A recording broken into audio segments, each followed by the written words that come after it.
Não importa quem eu sou. Pesquise você mesmo por tua conta tudo e tire tuas conclusões. Qualquer pessoa com rudimentos de conhecimento na área de epidemiologia e de como se propaga um vírus, sabe que, em regra, ele tem um ciclo de 12 semanas. Não existe como seres humanos controlarem este ciclo.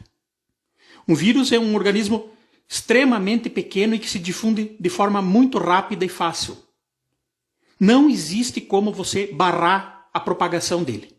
Se você tem um local que não está contaminado e tenta isolar esse local, basta que uma pessoa contaminada ingresse e ele inicia o ciclo.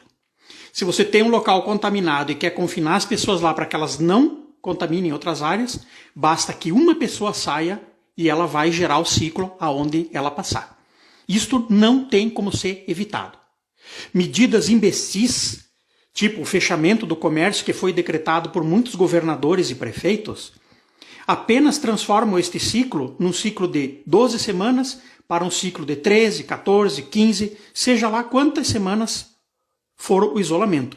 Ele vai apenas adiar um início que é inevitável. Vai acontecer aquele ciclo e as pessoas contaminadas vai ser em quantidade que é equivalente àquela que seriam caso não tivesse ocorrido o isolamento, a quarentena total. O que tem que se fazer, é óbvio, é reduzir o contato e a possibilidade de contágio de grupos que estejam em situação de vulnerabilidade para aquele vírus. Idosos, crianças pequenas, pessoas doentes. Estes têm sentido fazer isso. Mas eles são 15% da população brasileira. Os outros 85% são pessoas com menos de 59 anos e que não estão nessa condição de vulnerabilidade extrema perante a doença e diante deles não há nenhum sentido em promover esse tipo de medida tosca de Maria vai com as outras que muitos políticos tomaram sem sequer consultar um especialista verdadeiro da área. Isto é o fato. E governadores e prefeitos que fecharam o comércio 2 semanas tomaram uma medida inócua, inútil, que não vai alterar em nada a propagação do vírus e nem o número de mortes e que vai arruinar economias. Esses governantes pensaram que o imposto vem da circulação da economia? Eles lembraram que eles dependem? O deles vai pingar certinho no final do mês. E o empresário que vai ter que pagar impostos, e vai ter que pagar a folha, e vai ter que acabar demitindo por causa dessa medida infantil e assodada que tomaram. Mais uma vez, eles se escapam ilesos, porque nós não fazemos pressão em cima deles. E mais uma vez, os chineses vão escapar ilesos. Todas as pandemias recentes, quase todas, surgiram na China. Podem tentar distorcer do jeito que quiserem, mídias esquerdistas que tiveram seus interesses prejudicados pelo governo, porque o governo petista gastou 16 bilhões de reais em 14 anos patrocinando publicidade na Globo, na Folha de São Paulo e seus veículos e outros por aí, e em blogs, através de patrocínios da Caixa Econômica, da Petrobras, do Banco do Brasil e por aí vai. Bolsonaro cortou isso aí. Esse é o dodói dessa gente.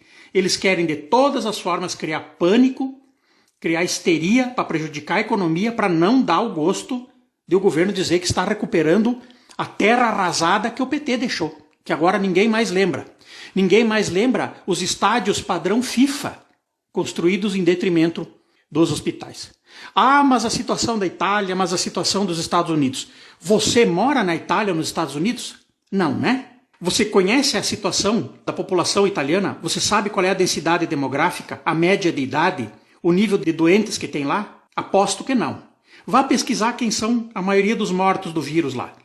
Pessoas com faixa de idade de 80 anos, com 2,7 doenças pré-existentes, em grande parte sedentários, vivendo em cidades que têm grande densidade demográfica. A Itália tem 60 milhões de habitantes e é do tamanho do Piauí.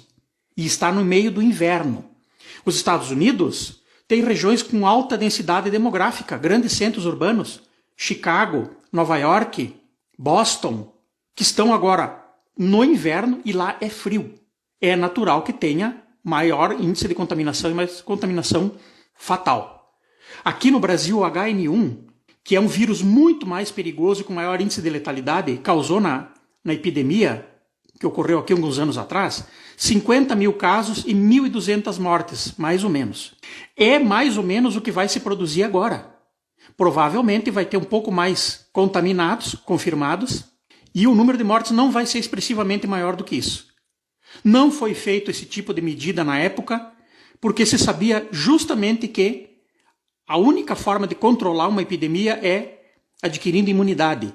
E isso só se faz com vacina, que demora 2 anos o protocolo de pesquisa, ou então com a imunidade natural, que é adquirida quando o indivíduo toma contato com o vírus, adoece ou não, e desenvolve anticorpos para ele.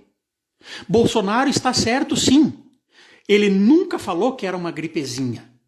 Ele disse que, no caso dele, a reação ia ser como uma de uma gripezinha. Porque ele tem uma boa condição de saúde, dado a prática de atletismo durante boa parte da vida dele. Muitos idosos brasileiros têm essa boa condição e se colocam, nesse caso, nas mesmas condições de pessoas que têm menos idade. A maioria das pessoas que tem contato com o vírus e que é contaminada por ele não desenvolve nenhum sintoma. Nada. Ela adquire imunidade antes de a doença se manifestar. Uma outra parcela vai ter uma gripe leve, os sintomas de uma gripe leve. Uma outra parte vai ter uma gripe forte, sintomas como se fosse de uma gripe forte. E uma mínima parcela vai desenvolver sintomas mais graves. A maioria esmagadora das pessoas adquire o vírus, provavelmente transmite ele para outro e sequer sabe que esteve contaminada. Isto é a realidade. Mas a mídia tendenciosa, esquerdista, manipuladora, cínica, cara de pau, imoral, sem ética, manipula. Pega um assunto e faz um estardalhaço em cima. Ano passado foi as queimadas, depois foi o óleo derramado, depois era a guerra iminente dos Estados Unidos com o Irã, e assim vai. As chuvas no Rio de Janeiro, no mês de janeiro, com a mortandade, eles têm que arrumar um assunto do dia para encher o saco e saturar. E tem gente bocó, estúpida, imbecil, ovelhas, que não sabem pensar por si próprios e pesquisar as coisas e ver onde é que está o fundamento científico de cada medida. Não caia na esparrela desta mídia, não seja mais um manipulado, um cagão, porque tu vais descobrir, talvez na fila dos desempregados, que te fizeram de bocó. E tu vai estar doente na fila dos desempregados e vai descobrir que era, sim, só uma gripezinha. Pense por ti.